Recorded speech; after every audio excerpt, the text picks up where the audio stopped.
guys, welcome back to my channel. Today it is DIY or die time once again here on Tasmania TV. If you saw my collective haul for June, you'll know that I have a huge pile of t-shirts waiting to be turned into tank tops and other fun stuff, so that's what we're gonna do today. T-shirt number one is a Zombie Hunter t-shirt that my husband gave to me. It is going to be turned into this semi-open back crop top. The very first thing I'm going to do is cut off the neckline entirely, all in one piece. And then I'm going to cut off the sleeves as well, cutting as close to the seam as possible.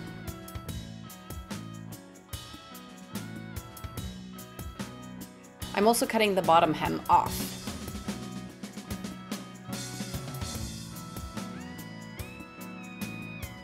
Then I am flipping this over, finding the middle of the back, and laying it out sideways like this so that we can cut the back open. You can line it up perfectly to get the middle by finding the side seams and making those match. And then I'm just cutting the entire back open. And then I am cutting slits all across that back. They are roughly 1 to 1.5 centimeters wide.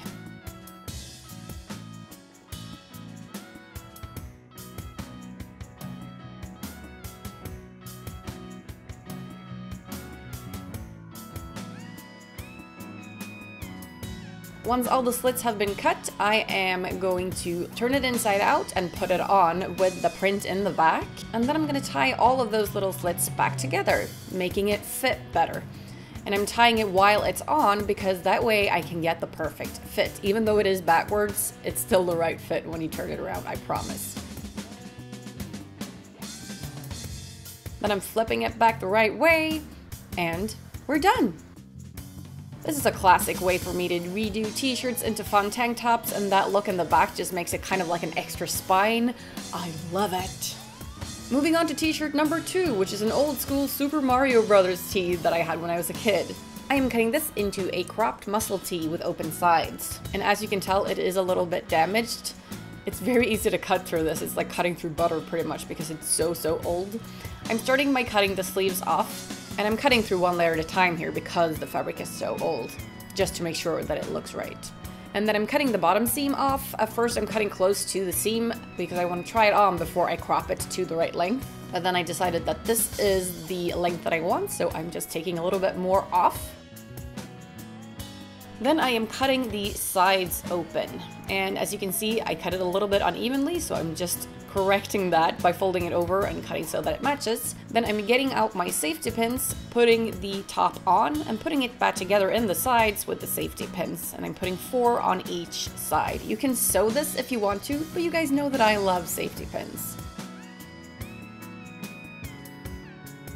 After that, it is done! So we have a cool version of a muscle tank top, which is loose fit, cropped, and very comfortable. And then we are moving on to t-shirt number 3, which is also from my childhood, that I'm turning into another loose fit muscle tank top because they're so comfortable and because this fabric is soft enough to have that right fall that you want. Like I said, this is a very old t-shirt, so it has some holes and some stains, but I love it. So like before, I'm starting from the top and then just cutting as far down as I want it to go. This fabric is perfect to make it into a muscle tee because it's so soft. And then I'm mirroring that on the other side to make sure I get an even cut. I don't always do that, sometimes I'm lazy and just cut anyway, but this is a good way to get it equal on both sides. And that's it, that's literally all I did. And because the fabric is so soft and flowy, it works this way. I don't have to do anything more with it. I love it.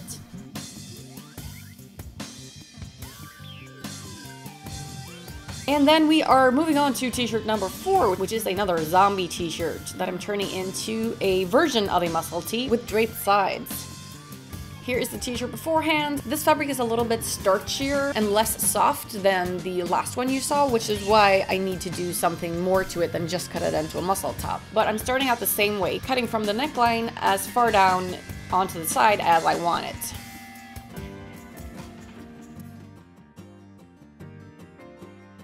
And this is just to show you guys, t-shirt prints aren't always perfectly aligned. This one, if I fold it out according to the side seams, look how uneven it is. So you have to adjust based on each and every t-shirt.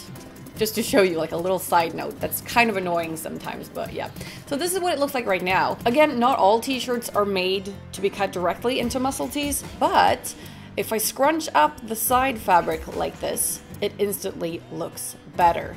So what I'm going to do is take 2 huge safety pins and just kind of use those to hold the fabric together. So I'm not going through the fabric with the pins, just around to hold it in place.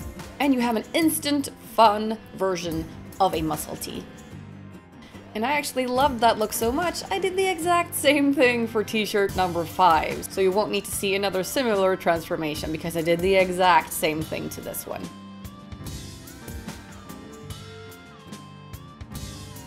Instead, we're going to move on to t-shirt number 6, which is the last one. It's a huge brand new band tee that I'm turning into a tight little dress. Here it is beforehand, and to make sure it's long enough to be a dress, I'm just placing a short dress that I already have over it, and it works. Then again, we're starting off by cutting the sleeves off as close to the seam as possible this time, because I want as much fabric as possible at the top, because this will not be an open-sided dress, it will be tight.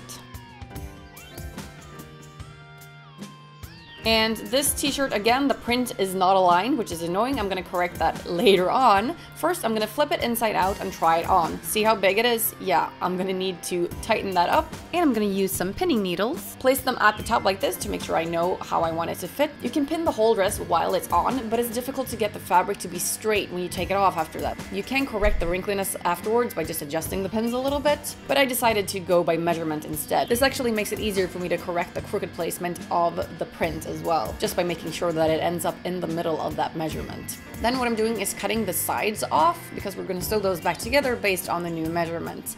So following those pins at the top, and for the second side I need to cut a little bit more off, as you can tell, because that way the print ends up in the middle. And I'm just pinning those sides and sewing them back together with my sewing machine. So this is the only transformation that requires a bit of sewing. And after that, my dress is done. And yes, it's very short, but it works. I can wear it with leggings if I feel like it's too short. That's it for this video. I hope you guys enjoyed the transformations. If you have any questions or you feel like I missed explaining something in this video, would you let me know in the comments? Thank you guys for watching, and I'll see you next time. Bye!